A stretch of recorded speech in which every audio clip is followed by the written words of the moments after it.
Fala, fiel! Chegamos com mais um vídeo cheio de informação sobre o nosso todo-poderoso Corinthians, e o assunto de hoje promete dar o que falar. Segura aí, porque a novela Breno Bidon está pegando fogo, e parece que o jovem está realmente na mira de alguns gigantes da Europa. O clima dentro do clube é de expectativa, e a diretoria já começa a se preparar para um possível desfecho importante no fim do ano. Só que, enquanto o Corinthians enxerga essa venda como uma oportunidade de ouro para aliviar as contas e dar um respiro no caixa, o próprio jogador tem um olhar diferente sobre esse momento. E é aí que a história fica interessante. O pessoal que acompanha o mercado sabe que a janela do fim de ano, aquela que acontece entre dezembro e janeiro, não é exatamente a principal do futebol europeu. É uma janela secundária, usada mais para ajustes de elenco do que para grandes investimentos. Por isso, o Bidon e o seu staff entendem que o momento ideal para uma ida à Europa talvez seja mais para frente, lá no meio de 2026, quando a dança das cadeiras nos clubes europeus costuma ser mais intensa. E quando eu falo dança das cadeiras, é isso mesmo, um time vende um meio-campista, outro precisa de reposição, e é aí que as oportunidades surgem. Vamos imaginar o seguinte cenário. O Napoli vende seu principal meia para o Real Madrid. Pronto. Abre-se um espaço no elenco e o nome de Breno Bidon entra em pauta. O mesmo pode acontecer com clubes como o Manchester City, o Benfica ou até o Porto. Tudo depende de quem sai e de quanto cada time estará disposto a investir. E acreditem, fiel, interesse não falta. Vários clubes já monitoram o garoto há bastante tempo, e algumas conversas com o staff dele estão em andamento há meses. O Manchester City, por exemplo, faz parte daquele grupo que gosta de apostar em talentos jovens da América do Sul, e Bidon está na lista há um bom tempo. Eles acompanham o desenvolvimento do garoto desde a base e sabem que o potencial é enorme. Ainda não enviaram proposta oficial, mas o interesse é real. Já o Manchester United também entrou na roda, sondou, perguntou, quis entender a situação do jogador e como o Corinthians pensa em negociar. O Benfica, por sua vez, foi um pouco além. Chegou a apresentar uma proposta oficial de 12 milhões de euros, o que balançou o clube paulista. Mas, quando o Corinthians começou a fazer jogo duro, o time português mudou o foco e contratou outro jogador, o colombiano Richard Rios. A negociação esfriou, e o Bidon acabou ficando. O PSV, da Holanda, também apareceu com uma oferta menor, cerca de 9 milhões de euros, mas novamente o Timão achou que não era o momento certo de vender. E o que isso mostra? Que o Corinthians sabe o valor do seu atleta. O clube entende que o Bidon ainda tem muito a evoluir, e que a paciência pode ser recompensada com uma venda melhor no futuro. Até porque, dificilmente, uma proposta de 20 milhões de euros chega para um meio-campista que ainda está no início da carreira. Essa faixa de valor costuma aparecer quando o jogador já está consolidado, com mais rodagem e desempenho consistente. No caso do Bidon, o plano é esperar até ele atingir o auge físico e técnico, o que deve acontecer lá pelos 23 anos. Hoje ele tem apenas 20 anos, nasceu em fevereiro de 2005, e está num processo natural de amadurecimento. Desde a transição da base para o profissional, o garoto tem evoluído não só dentro de campo, mas também fisicamente. Fontes internas do clube afirmam que ele ganhou cerca de 5 quilos de massa magra nesse período de adaptação, e vem aumentando gradualmente a cada temporada. Isso é algo bem raro, especialmente considerando o calendário pesado do futebol brasileiro, com viagens longas e jogos em diferentes climas. Mesmo assim, o departamento físico do Corinthians comemora esse progresso, porque mostra o comprometimento do atleta com a própria evolução. E tem mais. O Bidon ainda está naquela fase de transição emocional, sabe? Está saindo da juventude e virando homem, aprendendo a lidar com a pressão da torcida, com a oscilação de desempenho e com o peso de vestir a camisa do Corinthians. Quem acompanha de perto sabe que ele oscilou bastante nas últimas temporadas. Terminou um ano muito bem, jogando em alto nível, mas o primeiro semestre seguinte foi mais complicado. E é normal, principalmente num time que também enfrentava turbulências. O próprio Bidon não foi o único que caiu de rendimento. Quando o time não encaixa, o coletivo todo sofre, e o individual acaba pagando o preço. Mesmo assim, o talento do garoto é inegável. Ele tem visão de jogo, passe refinado e uma leitura de espaço que poucos jogadores da idade dele possuem. Por isso, alguns analistas já compararam o estilo de Bidon ao de Everton Ribeiro, aquele meia técnico, inteligente, que sabe cadenciar o jogo e encontrar soluções rápidas. É claro que ainda falta estrada, falta maturidade e constância, mas o caminho está sendo trilhado com calma. E, sinceramente, essa paciência pode render frutos enormes, tanto para o jogador quanto para o clube. O apelido Lancheirinha, que caiu nas graças da torcida, nasceu de um momento leve, daqueles em que o futebol mostra seu lado mais humano. Foi durante uma vitória do Corinthians, em que o Bidon jogou solto, leve, com aquele brilho de quem se diverte dentro de campo.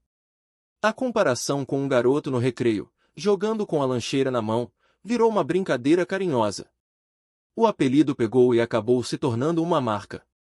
O importante é que nunca teve tom de deboche, muito pelo contrário. Era um jeito carinhoso de reconhecer um talento que ainda está se formando. Agora, o que muita gente quer saber é o que o Corinthians pretende fazer caso chegue uma proposta concreta até o fim do ano.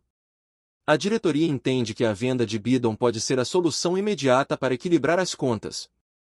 O clube tem compromissos financeiros importantes até o início do próximo ano e vê nessa transferência uma chance de aliviar a pressão. O problema é que o mercado precisa se movimentar, e o cenário europeu vai definir muito disso. Se o Napoli, o Porto, o Benfica ou algum outro clube abrir espaço no elenco, o Bidon pode ser o nome ideal para preencher essa lacuna. Dentro do Parque São Jorge o sentimento é de que, cedo ou tarde, ele vai para a Europa. É um caminho quase inevitável. O futebol dele tem perfil europeu, intensidade, passe rápido e boa leitura de jogo. E o Corinthians já se prepara para isso. A ideia é fazer uma venda inteligente, que beneficie o clube financeiramente e permita ao jogador seguir sua trajetória em alto nível. Ninguém quer repetir erros do passado, de vender promessas por valores baixos e se arrepender depois. O Bidon é visto como um ativo valioso, tanto no presente quanto para o futuro. E para quem acha que ele ainda não está pronto, vale lembrar que o amadurecimento de um jogador não acontece da noite pro dia. O Breno Bidon de hoje não é o mesmo de 2 anos atrás. Ele aprendeu a se posicionar melhor, a entender o ritmo do jogo e a suportar as exigências do futebol profissional. E a tendência é que, com mais experiência e mais força física, ele se torne um meio-campista ainda mais completo. A torcida às vezes cobra demais, e eu me incluo nisso, porque o coração fala mais alto. A gente quer ver o moleque rendendo sempre, mas é importante entender o processo. O fato é que o Bidon está no radar de grandes clubes, e o Corinthians sabe que esse interesse não vai sumir. Pode até esfriar um pouco em uma janela, mas volta com tudo na seguinte. O que muda é o timing da negociação, e isso é o que a diretoria precisa calcular com cuidado. Afinal, não dá para vender no desespero, mas também não dá para perder a oportunidade de fazer caixa quando ela aparece. A decisão vai depender de números, de propostas e, claro, de como o jogador termina a temporada. Por enquanto, ele segue firme, vestindo a camisa do timão, treinando forte e focado em ajudar dentro de campo. E quem acompanha de perto percebe a evolução, tanto técnica quanto física. O garoto tá virando homem, e quando chegar aos 23 anos, pode ter certeza, vai ser outro jogador, muito mais completo, muito mais preparado para enfrentar o futebol europeu. Até lá, o Corinthians precisa cuidar bem desse patrimônio, porque o Lancheirinha ainda tem muito para entregar. E enquanto o futuro de Breno Bidon vai sendo desenhado, o Corinthians também se movimenta nos bastidores para resolver questões importantes fora das 4 linhas. A diretoria sabe que precisa encontrar soluções financeiras, e por isso, o plano de vender o meia no fim do ano faz parte de uma estratégia maior para equilibrar as contas e dar fôlego ao clube. O Corinthians encara a possível saída do jovem como uma oportunidade de encaixar valores significativos que possam ser usados para quitar dívidas e aliviar o impacto do chamado transfer ban, aquele bloqueio que impede o clube de registrar novos jogadores se não estiver em dia com algumas pendências. A ideia é simples: vender bem, pagar o que deve e começar 2026 com o campo e o caixa organizados. Só que a movimentação da diretoria não para por aí. Além de pensar em negociações de atletas, o Corinthians está elaborando um grande pacote comercial para o mercado. A intenção é fechar novos contratos de patrocínio e ampliar as fontes de receita, especialmente envolvendo o nome da Neoquímica Arena e o espaço na camisa. O clube está preparando um Media Kit completo, um dossiê com todos os números de audiência, engajamento, público e potencial de exposição da marca. Esse material será enviado a várias empresas interessadas até o fim da semana, e o objetivo é mostrar que o Corinthians pode oferecer muito mais do que um simples espaço para estampar logotipos. A nova gestão quer vender um combo completo: camisa, naming rights do estádio e outras ações publicitárias dentro e fora dos jogos, o que inclui presença em ativações, painéis e conteúdos oficiais. A ideia é que o Corinthians consiga fechar um contrato de longo prazo, de até 10 anos, que garanta estabilidade financeira e gere uma receita em torno de R$ 70 milhões por temporada. O clube entende que essa é a melhor maneira de assegurar um fluxo constante de dinheiro e não depender apenas da venda de jogadores. O ponto positivo é que, diferentemente de outros momentos, o Corinthians está sendo criterioso. A diretoria recusou propostas iniciais que considerou abaixo do valor de mercado e segue aberta a ouvir novas ofertas.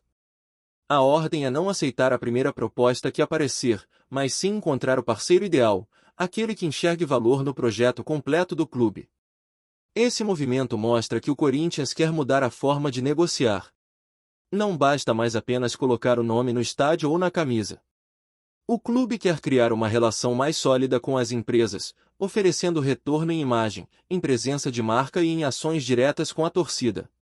O plano é usar todo o potencial da Fiel para fortalecer essa parceria. A Neoquímica Arena é uma das praças esportivas mais imponentes do país, e a ideia é explorá-la ao máximo. O Corinthians quer mostrar às empresas que investir no clube é sinônimo de visibilidade, engajamento e paixão. O torcedor corintiano consome, vibra, participa e defende o time como poucos no mundo, e isso é um atrativo comercial gigantesco. Enquanto isso, dentro de campo, o Timão continua revelando talentos que enchem o torcedor de esperança. O exemplo mais recente é André Luiz, volante de apenas 19 anos formado no Terrão, que entrou em campo contra o Mirassol e, em apenas 3 partidas como profissional, já deixou a marca dele com um gol diante de quase 39 mil corintianos. A cena foi emocionante. O garoto substituiu o José Martínez aos 16 minutos do segundo tempo, e o que parecia uma substituição apenas para reforçar a marcação acabou se transformando em um momento mágico. Depois de uma boa jogada de Yuri Alberto, a bola sobrou para André dentro da área, e ele bateu firme. O desvio da defesa enganou o goleiro e balançou a rede.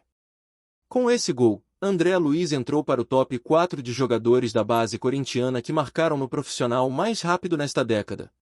À frente dele, apenas Rodrigo Varanda, Luiz Mandaca e Rian conseguiram o feito em menos tempo. Detalhe: Mandaca marcou logo na estreia, enquanto Varanda e Rian balançaram a rede no segundo jogo. André igualou o desempenho de Arthur Souza, que também precisou de 3 partidas para marcar seu primeiro gol pelo profissional. É mais uma prova de que o trabalho de base do Corinthians continua revelando talentos, mesmo em um momento de turbulência. O que chama atenção no caso do André é a personalidade. O garoto entrou sem medo, correu, chamou o jogo e mostrou que tem qualidade para se firmar entre os profissionais. O torcedor que estava na Neoquímica Arena viu de perto o brilho nos olhos de quem realiza um sonho. E esse tipo de energia contagia, porque o Corinthians sempre foi um clube que se reinventou com a força da base.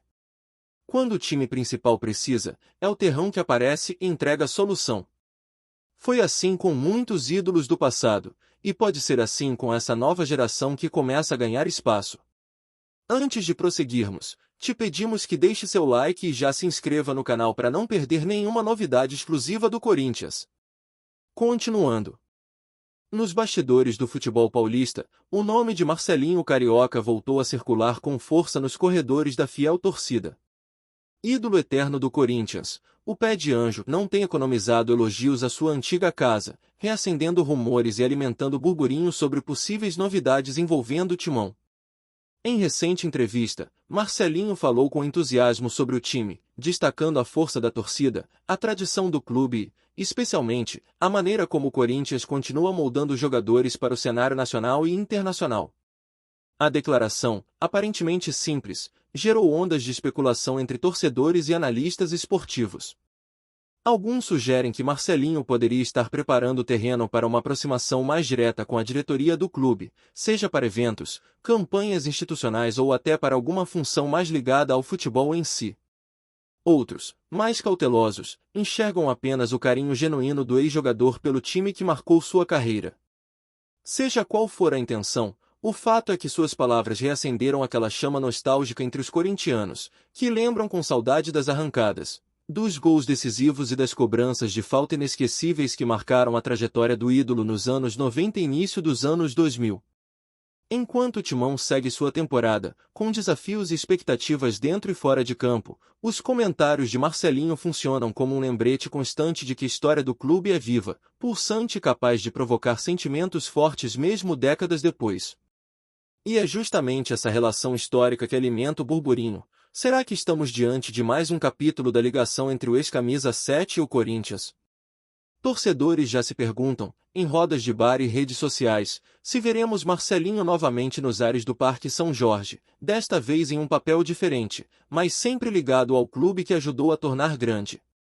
Por enquanto, nada passa de especulação, mas no mundo do futebol, rumores têm vida própria, e quando se trata de um nome como Marcelinho Carioca, qualquer declaração se transforma em combustível para conversas intermináveis. Entre elogios e memórias, o ex-jogador continua presente no imaginário corintiano, provando que certas paixões jamais se apagam, e que, quando o assunto é Corinthians, até uma fala aparentemente casual pode virar notícia quente, capaz de movimentar os bastidores e incendiar a torcida. Apresentamos as últimas notícias do Corinthians diariamente. Inscreva-se no nosso canal e deixe o seu like para continuar recebendo informações exclusivas. Não se esqueça de compartilhar a sua opinião sobre essa notícia nos comentários, pois sua participação é crucial para o Corinthians. Até o próximo vídeo, fiel!